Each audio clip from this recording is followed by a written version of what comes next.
Student, आज हम इस लेक्चर में बात करने वाले हैं पार्चुरेशन यानी प्रसव, यानी बच्चे का अब कैसे बाहर निकलता है इस बारे में बात करेंगे। ठीक है, पिछले लेक्चर में बात क्या किया था, आपका बच्चे का कैसे डेवलपमेंट होता है, किस महीने में कौन सा अंग बनता है, ये सारी चीजें बात की थी। उसके पहले हमने बात, उसी लेक्चर में हमने बात किया था प्लेसेंटा का फॉर्मेशन, प्लेसेंटा कैसे बनता है, वो हार्मोन्स क्या निकालते हैं, सब चीजों पर हमने पिछले लेक्चर में बात किया था। तो पार्चुरेशन और लैक्टेशन, अभी हम दूध का फादर, इस लेक्चर में दोनों चीज सीखने वाले हैं। तो पार्चुरेशन, पहले तो पार्चुरेशन के बारे में जानिए। तो सीधी सी बात, माता के गर्भाशय से, माता के गर्भाशय से बच्चे का निकलना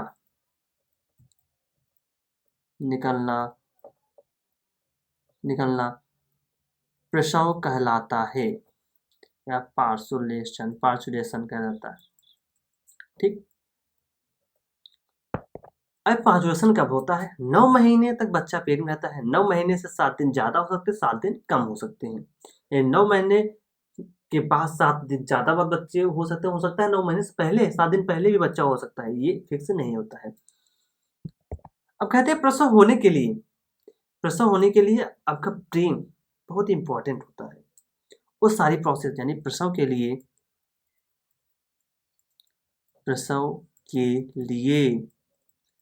एक जटिल प्रक्रिया होगी, जटिल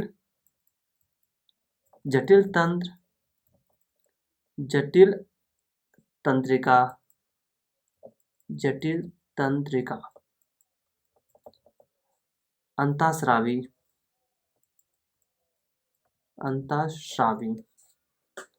क्रिया द्वारा संपन्न होगी। यानी अगर इंग्लिश में बात करें, ये जो आपकी पार्चुरेशन की प्रक्रिया होती है, ये आपकी न्यूरो इंडोक्राइन सिस्टम द्वारा होगा।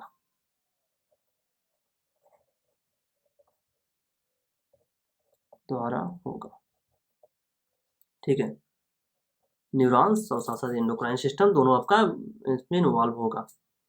अब कहते हैं जब बच्चे का डेवलपमेंट हो जाता है 9 महीने 7 दिन पूरे, तो जो बच्चे का पार्चुरेशन में सबसे पहला सिग्नल जो आता है, वो आपके बच्चे ने भ्रूण और प्लेसेंटा के द्वारा आता है।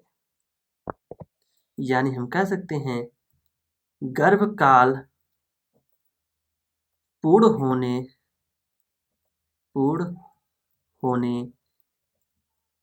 की सूचना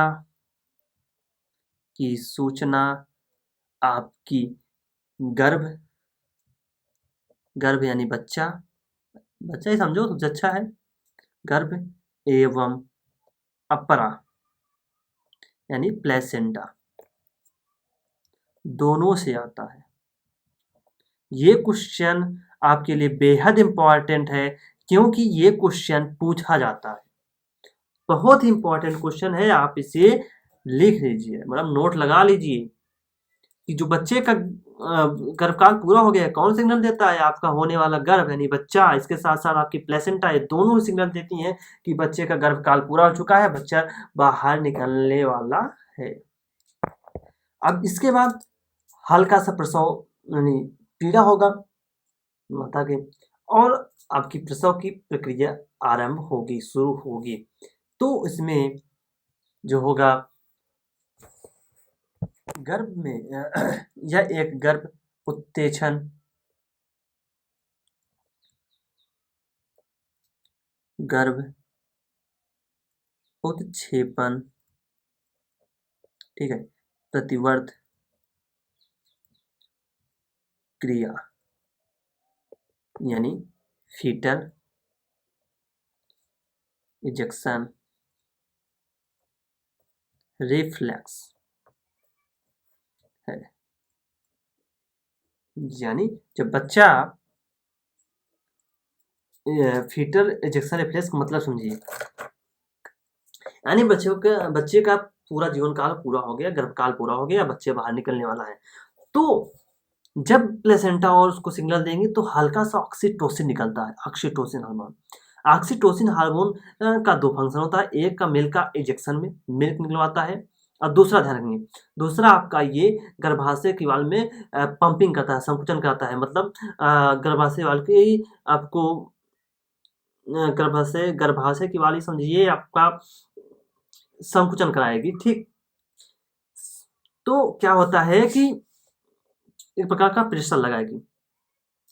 तो जैसे ऑक्सीटोसिन निकलेगा, ऑक्सीटोसिन क्या करेगा, ये धक्का देगा, बच्चे को धक्का देगा, और जैसे जैसे आपका संकुचित होगा, कॉन्ट्रैक्शन कॉन्ट्रैक्शन कराएगा, संकुचन कराएगा, यानी कॉन्ट्रैक्शन। जैसे ऑक्सीटोसिन निकला, कॉन्ट्रैक्शन होगा, और एक बार कॉन्ट्रैक्शन मतलब वो कॉन्ट्रैक्शन हुआ, ठीक है।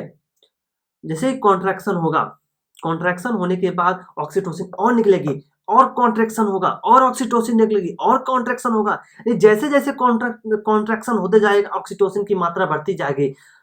इसीलिए जब बच्चे का प्रसव होने वाला है तो डॉक्टर ऑक्सीटोसिन की इंजेक्शन भी देते हैं, क्योंकि अगर ऑक्सीटोसिन की मात्रा में कम हुई तो प्रॉब्लम क्रिएट कर जाएगा, क्योंकि ऑक्सीटोसिन बहुत ही मेजर भाग निभाता है कि प्रसव में। इसके बाद जब ऑक्सीटोसिन संख्या बढ़ती जाएगी, लगातार उस पर कॉन्ट्रैक्शन होगा, इसके बाद आपका बच्चा बाहर निकल जाएगा, ठीक है। यानी हम बात करेंगे आपकी जो पीयूष ग्रंथि होंगी, पीयूष आपकी जो पीयूष ग्रंथ होंगे, यही तो ऑक्सीटोसिन का ऑक्सीटोसिन को रिलीज करती हैं। आपकी जो पीयूष ग्रंथि है, यही ऑक्सीटोसिन निकालेगा, ठीक है। ऑक्सीटोसिन, यही आपका ऑक्सीटोसिन निकालेगा। ऑक्सीटोसिन क्या करता है, ऑक्सीटोसिन आपका सीन गर्भाशय की यानी यूटेरस की दीवार में कॉन्ट्रैक्शन कराता है, कॉन्ट्रैक्शन यानी संकुचन कराता है। मैंने बताया ना, जैसे ऑक्सीटोसिन निकलेगा वैसे गर्भाशय की दीवार संकुचित होगी, कॉन्ट्रैक्ट होगी, गर्भाशय की दीवार कॉन्ट्रैक्ट हुई, ऑक्सीटोसिन और निकली, गर्भाशय की दीवार और कॉन्ट्रैक्ट होगी, क्योंकि गर्भाशय के बाद कॉन्ट्रैक्शन से बच्चे पर प्रेशर लगेगा तो इससे बच्चा यूजाइना के थ्रू बाहर निकलेगा।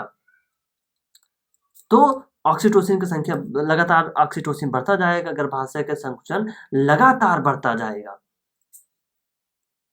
कहते हैं लगातार ऑक्सीटोसिन बढ़ेगा और साथ साथ आपके यूट्रस में कॉन्ट्रैक्शन भी बढ़ता जाएगा, कॉन्ट्रैक्शन यानी संकुचन भी बढ़ता जाएगा।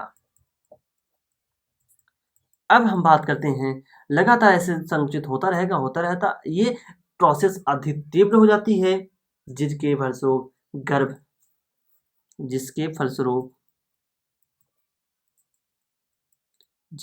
फलस्वरूप गर्भ माता के गर्भाशय से आपकी सर्विक्स या बोले तो ग्रीवा उससे हुए वजाइना से बाहर निकलती है। सर्विक्स, ग्रीवा, देन वजाइना से होते हुए ये बाहर निकलता है। इसीलिए सर्विक्स वजाइना को गर्भनाल, जनन नाल भी कहा गया है। जनन नाल, यहाँ से बच्चा होकर निकलता है, इसीलिए सर्विक्स और वजाइना को जनन नाल भी कहा गया। मैं पहले भी बता चुका हूँ यूट्रस में जब पढ़ा रहा था। और अब फाइनली बच्चा आपका बाहर, ठीक। अब कहते हैं मानव प्रसव की 3 अवस्थाएं बांटा गया है। मानव प्रसव को 3 अवस्थाओं में बांटा गया है में बांटा गया है। पहली अवस्था आपकी प्राशन अवस्था होगी, दूसरा बहिष्करण अवस्था और तीसरा आवल अवस्था। तो पहली अवस्था में बात करते हैं प्रासरण अवस्था। जो प्रासरण अवस्था होती है, प्रसारण अवस्था पहले पढ़ रहे हैं तो जाहिर बात है प्रथम अवस्था होगी। ठीक, इसमें आपको ध्यान ये रखना है कि संकुचन आपका इसी मिस्टर संकुचन पहली बार संकुचन स्टार्ट, पहली बार संकुचन प्रारंभ होता है। संकुचन प्रारंभ होकर गर्भाशय की ग्रीवा यानी सर्विक्स के पूर्ण प्रसारण यानी लगभग 10 सेंटीमीटर होगा, ठीक है, तक रहती है।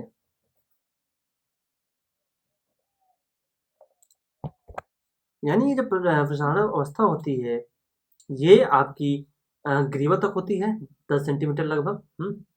संकुचन आपका यहीं से स्टार्ट होता है, संकुचन स्टार्ट होने के बाद बच्चा ग्रीवा तक पहुंच चुका है, ठीक है। यह आपकी सबसे लंबी अवस्था होती है, 6 से 12 घंटे तक लगता है, ठीक है, 6 से 12 घंटे। और इस अवस्था में ज़्यादा महिलाओं में जो पहले जन्म दे चुकी हैं उनमें अवस्था थोड़ा कम होता है। और इसके साथ साथ जो बच्चे में एमनियोटिक सैक होगा, एमनियोटिक फ्लूइड होगा, एमनियोटिक सैक में एमनियोटिक फ्लूइड होगा, वो फट जाता है जो कि बाहर निकलता है। इसी फेज में एमनियोटिक सैक जो होगा ये बच्चे के अंदर होता है, इसे उल्ब कोश कहते हैं। एमनियोटिक सैक के अंदर एमनियोटिक फ्लूइड होगा, एमनियोटिक फ्लूइड, ठीक है। एमनियोटिक फ्लूइड को उल्ब द्रव बोलते हैं, द्रव बाहर निकलेगा, यानी एमनियोटिक सैक उल्ब कोश फटेगा जिससे आपकी एमनियोटिक फ्लूइड बाहर निकलेंगी। एमनियोटिक फ्लूइड तो एमनियोटिक सैक फटेगा तो एमनियोटिक फ्लूइड बाहर निकलेगी, जाहिर बात। इसे हम कहते हैं ब्रेकिंग ऑफ वाटर,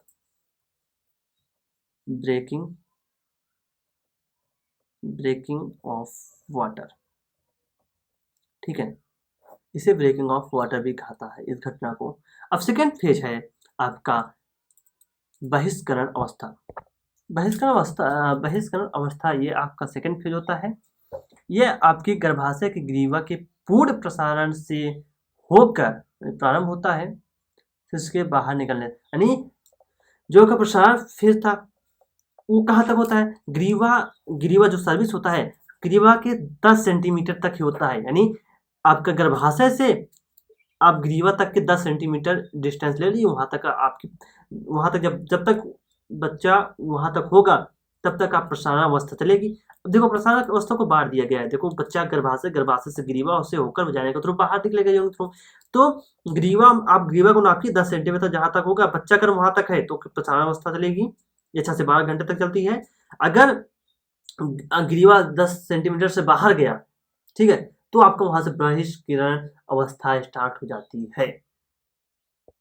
तो जो कि बहिष्करण अवस्था आपकी स्टार्ट कहाँ से होती है, स्टार्टिंग बोल रहा है, स्टार्टिंग ग्रीवा के पूर्ण प्रसारण से, यानी ग्रीवा के पूर्ण प्रसारण से आपकी बच्चे का बाहर निकलने तक होता है, शिशु के बाहर निकलने तक। नाम ही पढ़ो यार, इसका नाम है क्या, एक्सपल्सन, माने बाहर निकलना, बहिष्करण करना, बाहर निकलना। तो ये अवस्था कहाँ चलती है, जब का अब ग्रीवा से बाहर निकलता है बच्चा, ग्रीवा के पूर्ण प्रसारण, यानी ग्रीवा से, जैसे ग्रीवा से होकर बच्चा गुजरा, अब स्टार्ट हुआ, ग्रीवा से होकर जैसे गुजरा वैसे स्टार्ट हुआ आपका बहिष्करण वहां से जब तक बच्चा आपका विजाय से बाहर ना निकल जाए तब तक आपकी बहिष्करण अवस्था होती है। ये आपकी थोड़ी छोटी होती है और लगातार आपकी इस समय गर्भाशय में क्या होगी, कॉन्ट्रैक्शन हो रही होगी। सॉरी, मैं 2 से 3 मिनट फिर नहीं किया। ये एक्चुअली होता है क्या है कि 2 से 3 मिनट के बाद, हर 2 से 3 मिनट के बाद गर्भाशय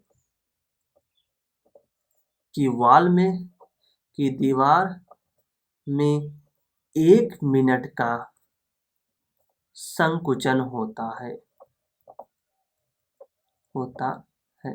यानी हर 2 से 3 मिनट के बाद गर्भाशय की दीवार में 1 मिनट का संकुचित होगी, यानी कॉन्ट्रैक्ट होगी, ताकि बच्चा जल्दी से जल्दी बाहर निकल जाए।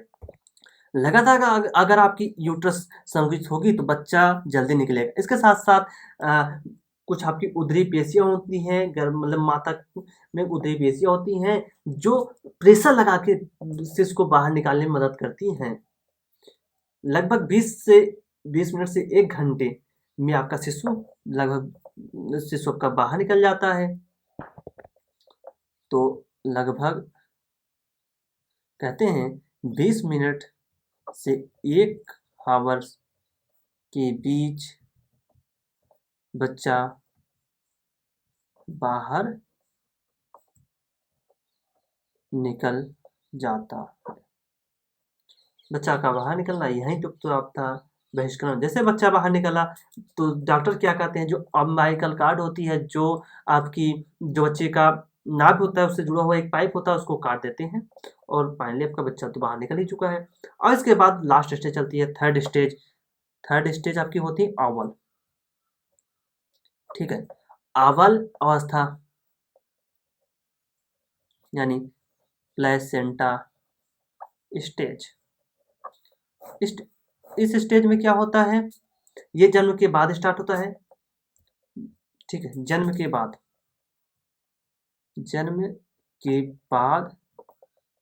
शुरू होता है। अच्छा, जन्म के बाद शुरू होता है। जैसे जन्म के बाद शुरू हुआ वो लगभग 15 मिनट तक होता है। तो अब कहते हैं जन्म के बाद, जन्म के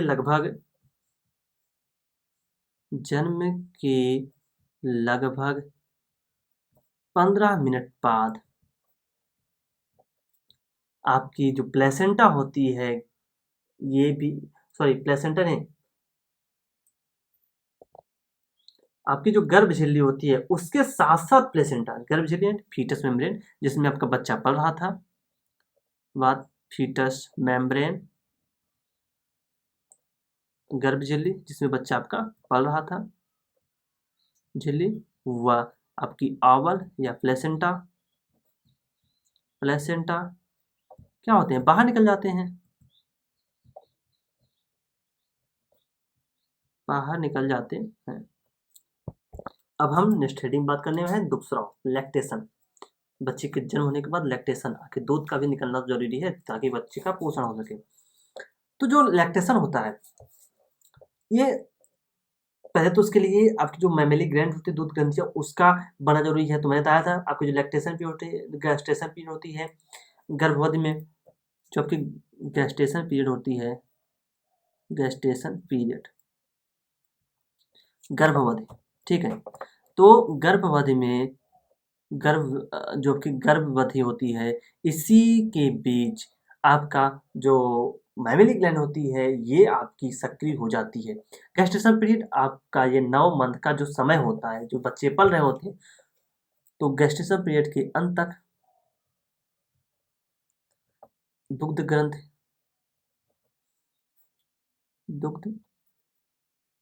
ग्रंथि सक्रिय हो जाती हैं, सक्रिय हो जाती हैं। यानी जब आपका बच्चा निकलने वाला होगा तब तक आपकी दुग्ध ग्रंथियां बन चुकी होंगी, स्तन बड़े बड़े हो चुके होंगे, दूध का निर्माण होने लगे ताकि उसमें दूध का फॉर्मेशन होने लगे। तो दूध के श्रावण के लिए जब आपका बच्चा गर्भावस्था में होगा तो एस्ट्रोजन, क्योंकि देखिए क्या होता है, जब गर्भाशय आपकी 9 महीने पूरे होते हैं, बच्चे निकलने होते हैं, तो माँ के पेट में जो पहली बार दूध निकलता है उसे बोलते हैं तो आपका जो कोलेस्ट्रॉल आप जब पहली बार दूध निकलता है उसको कोलेस्ट्रॉल बोलते हैं, क्योंकि उस समय आपकी जो मिल्क होती है कई दिन का स्टोर होती है, तो मिल्क कई दिन से बनने लगती है। तो यहाँ पर दो हार्मोन्स आपकी इंपॉर्टेंट है दूध के फॉर्मेशन में। तो पहला आप एस्ट्रोजन ध्यान दीजिए, एस्ट्रोजन, इसके बारे में पहले जानिए। एस्ट्रोजन ये आपका मिल्क के फॉर्मेशन में मदद करता है, यानी ये दुग्ध निर्माण में मदद करता है, दुग्ध निर्माण में मदद करता है। इससे अच्छा अगर आप स्टेटमेंट लिखो, दुग्ध निर्माण के लिए तैयार करता है, ठीक, किसको, स्तन को, यानी मैमेली ग्लैंड को, जो आपकी दुग्ध ग्रंथियां होंगी उनको। तो ज़्यादा अच्छा स्टेटमेंट आपका ये क्या कहता है, एस्ट्रोजन दूध निर्माण के लिए स्तन को तैयार करता है या दूध ग्रंथि को। लेकिन ये आपका निकलता है ड्यूरिंग, ये गर्भाशय काल में होता है। जब का एस्ट्रोजन कब होगा, जब आपकी बच्चा गर्म होगा तब ये निकल रहे होंगे, तब ये प्रोसेस होती है, में होती है। यानी जब आपका बच्चा गर्म होगा तभी तो एस्ट्रोजन निकल रहे होंगे, तो दूध के निर्माण के लिए तैयार करती हैं स्तन को। लेकिन इसका लॉस ये है, ये पीयूष ग्रंथि से आपकी से प्रोलैक्टिन निकलने नहीं देती। यानी एस्ट्रोजन का एक ये लॉस है, मतलब गलत वो है, इफेक्ट है कि ये प्रोलैक्टिन निकलने नहीं दे, पीयूष ग्रंथि से प्रोलैक्टिन नहीं निकलने देती। तो जब बच्चे का जन्म हो जाता है तो एस्ट्रोजन का लेवल घट जाता है, प्रोजेस्टेरॉन का लेवल घट जाता है। अब क्या हुआ, बच्चे का जन्म हो गया, कि जन्म के बाद एस्ट्रोजन का लेवल कम हो गया। वैसे प्रोजेस्टेरॉन का भी लेवल कम हो जाता है, एस्ट्रोजन, दोनों हार्मोन्स का लेवल कम हो जाएगा, तो प्रोलैक्टिन निकलने लगेगा, ठीक। प्रोलैक्टिन कौन निकालेगा, पीयूष ग्रंथि, हाथ मैंने लिखा पीयूष ग्रंथि, ठीक है, पीयूष ग्रंथि निकालेगी। अब बात करते हैं प्रोलैक्टिन के बारे में, प्रोलैक्टिन, ठीक है, इसके बारे में सुनो। प्रो मतलब होता है पहले, लैक्टिन मतलब लैक्टेशन है, दुग्ध निर्माण, दुग्ध, लैक्टेशन है दूध निकलने से पहले।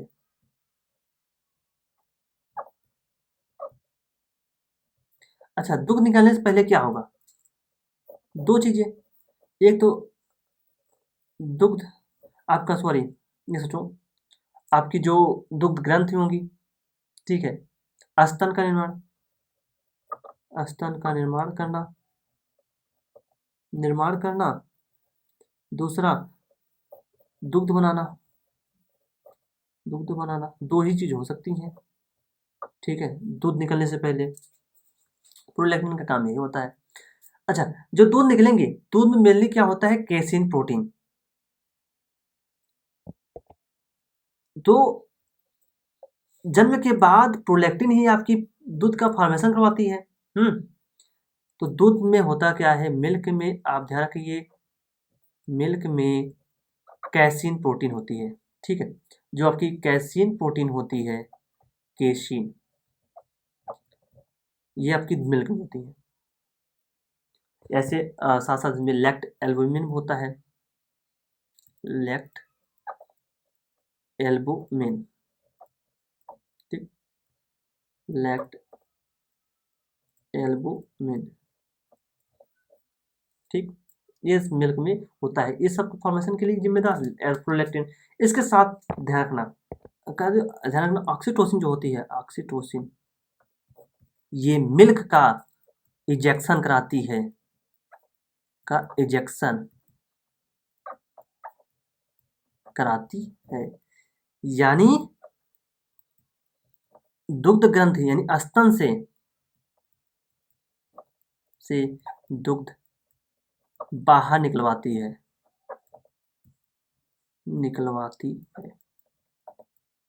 ठीक। अब हम इस ग्राफ के इस पॉइंट्स के बारे में सोचते हैं, देखते हैं क्या इसमें कहना चाहता है। कह रहा है कि एक बेबी था, उसने दूध मतलब दूध पीने की इच्छा की तो शक करने लगा। जैसे ही शक करेगा वैसे एक मैसेज माता के हाइपोथैलेमस के पास जाएगा। माता के हाइपोथैलेमस के पास मैसेज आएगा कि बच्चा दूध पीने वाला है, चाहता है। तुरंत आपकी पोस्टीरियर पिट्यूटरी को मैसेज आएगा और साथ में एंटीरियर पिट्यूटरी को, दोनों को मैसेज आएगा। जो कि पोस्टीरियर पश्च पीयूष ग्रंथि होती हैं, ये तुरंत ऑक्सीटोसिन निकालती हैं। ऑक्सीटोसिन काम मिल्क इंजेक्शन, तुरंत ये स्तन से मिल्क बाहर निकलवाएंगी, टारगेट बच्चे के मुंह में जाएगा, ठीक है। जो एंटीरियर पोस्टीरियर होती है ये निकालती हैं प्रोलैक्टिन, एंटीरियर माने अग्र पीयूष ग्रंथि जो होती है निकालती है प्रोलैक्टिन। प्रोलैक्टिन क्या करता है, मिल्क का प्रोडक्शन कराता है, मिल्क बाहर नहीं निकलवाता है, मिल्क का प्रोडक्शन कराने का काम है प्रोलैक्टिन। प्रो मतलब पहले, लैक्टेशन मतलब दूध निकलना, दूध निकलने से पहले क्या होगा, दूध का फॉर्मेशन तो कर लो बच्चा, तो दूध का फॉर्मेशन प्रोलैक्टिन करवाएगा ऑक्सीटोसिन, आपका मिल्क इंजेक्शन कराएगा, मिल्क बाहर निकलवाएगा, ठीक। तुमको लगता है समझ गए होंगे। कहते हैं एक बात ध्यान रखना, इंपॉर्टेंट जो आपके लिए है, इनिशियल में शुरू में, ठीक है, इनिशियल में माता में जो दुग्ध निकलता है,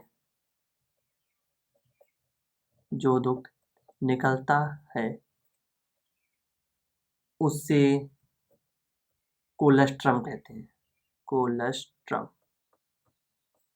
खीस कहते हैं। यह कोलेस्ट्रम बहुत इंपॉर्टेंट क्योंकि इसमें एंटीबॉडी होती है, एंटीबॉडी IgA, ठीक है। अभी आप इन बॉडी एंटीबॉडी को पढ़ोगे ह्यूमन डिसीज में, आपको पढ़ाया जाएगा इम्यूनिटी में। तो एंटीबॉडी क्या करती है, रोग प्रतिरोध क्षमता बढ़ाती है, नहीं जो बाहर से रोग आएंगे उससे लड़ने में मदद करती हैं। इसीलिए कहते हैं कि शुरुआत में जो बच्चे होते हैं उनको माँ का दूध का सेवन अवश्य कराना चाहिए, क्योंकि अगर आपने नहीं कराया तो कोलेस्ट्रॉल नहीं मिलेगा, कोलेस्ट्रॉल नहीं मिलेगा, एंटीबॉडी IgA नहीं मिलेगा, तो हमेशा बीमार होने के चांसेस ज़्यादा, क्योंकि IgA आएगा तो बाहर से बैक्टीरिया आएंगे, अटैक करेंगे बच्चे पर, तो IgA तुरंत उन्हें मार के भगाएगा, तो उससे रोग प्रतिरोधक क्षमता उसकी बढ़ जाएगी, प्रतिरोधी क्षमता। तो ये आपका पूरा का पूरा खत्म होता हुआ ह्यूमन रिप्रोडक्शन, पूरा खत्म, ठीक है। अब नेक्स्ट हम टॉपिक नेक्स्ट चैप्टर में घुसने वाले हैं, मानव हेल्थ, ह्यूमन हेल्थ, ठीक है। तो उसमें हम मानव के हेल्थ संबंधित चीजें पढ़ेंगे, ठीक है।